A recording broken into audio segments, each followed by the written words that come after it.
তোমাদের স্বাগত। তো আজকে নিয়ে এসেছি আমি মাছের কালিয়া রেসিপি। তো চলুন কিভাবে বানাচ্ছি আমি প্রথম থেকে শেষ অবধি দেখতে থাকুন। আর ভালো লাগলে অবশ্যই একটা লাইক, শেয়ার এবং কমেন্ট করে জানাবেন। তো আমি মাছগুলোকে প্রথমে নুন হলুদ দিয়ে মাখিয়ে রেখে দিয়েছিলাম। তারপর আমি যে গরম তেলে আমি ভেজে নেব মাছগুলোকে। আমি আগে থেকে ওইগুলো ম্যারিনেট করে রেখেছিলাম, তো ওই ভিডিওটা করিনি, কেননা অনেক লং হয়ে যাবে ওই জন্য। তো আমি মাছগুলোকে ভেজে নিচ্ছি। লাল করে ভেজে নেওয়ার পর আমি মাছগুলোকে তুলে নিচ্ছি। এই সব মাছগুলোকে আমি এরকম ঠিক ভেজে নেব। ভেজে নেওয়ার পর ওই তেলের মধ্যেই দিয়ে দিচ্ছি দুটো তেজপাতা, পেঁয়াজ কুচি, তারপর ভালো করে এটা ভেজে নেব। এটা যাকে ভাজাটা হচ্ছে তাকে আমি মশলাটা করে নিচ্ছি।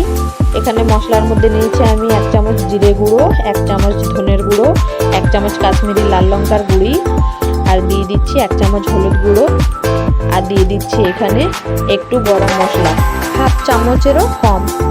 তারপর দিয়ে দিচ্ছি 2 চামচ মতো আদা রসুন বাটা, আর দিয়ে দিচ্ছি টক দই। প্রায় আমি 3 থেকে 4 চামচের মতো টক দই নিয়েছি।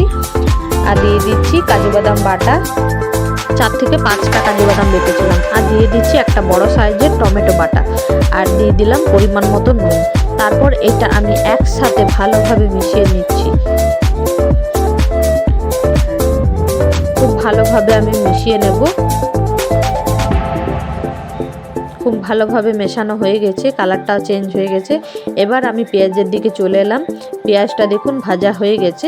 এবার এই পেঁয়াজ ভাজাটার মধ্যে আমি দিয়ে দিচ্ছি যে মশলাটা করলাম, ও মশলাটা দিয়ে আমি খুব ভালো করে এটা কষিয়ে নেব। বেশ খানিকক্ষণ ধরে আমি এটা কষে নেব।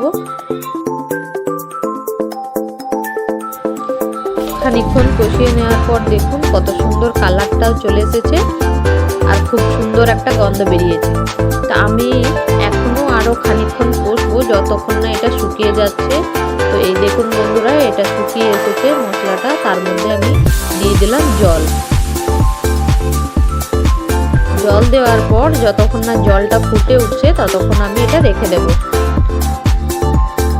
জলটা ফুটে যাওয়ার পর আমি এর মধ্যে দিয়ে দিচ্ছি ভেজে রাখা মাছগুলো। তারপর খুন্তির সাহায্যে আমি মাছগুলো ঝোলের মধ্যে ডুবিয়ে দিচ্ছি। তারপর একটু ফুটে গেলে গ্যাসটা আমি বন্ধ করে দেব। তারপর হয়ে গেল রেডি। তো বন্ধুরা, গ্যাসটা বন্ধ করে দিয়েছি। এবার আমি আপনাদেরকে প্লেটের মধ্যে নিয়ে দেখাচ্ছি কেমন হয়েছে। এই দেখুন প্লেটের মধ্যে নিয়ে দেখাচ্ছি। এক তো কালারটাও খুব সুন্দর হয়েছে, আর রান্নাটাও খুব সুন্দর সুস্বাদু হয়েছে। তো বন্ধুরা, আপনারাও বাড়িতে অবশ্যই ট্রাই করে দেখবেন। আর ভালো লাগলে অবশ্যই একটা লাইক, শেয়ার এবং কমেন্ট করে জানাবেন যে রান্নাটা কেমন হয়েছে। তো আজকের মতো সবাই বন্ধুরা, সবাই ভালো থেকো, সুস্থ থেকো এবং আমার নতুন নতুন ভিডিও দেখতে থেকো। তো টাটা।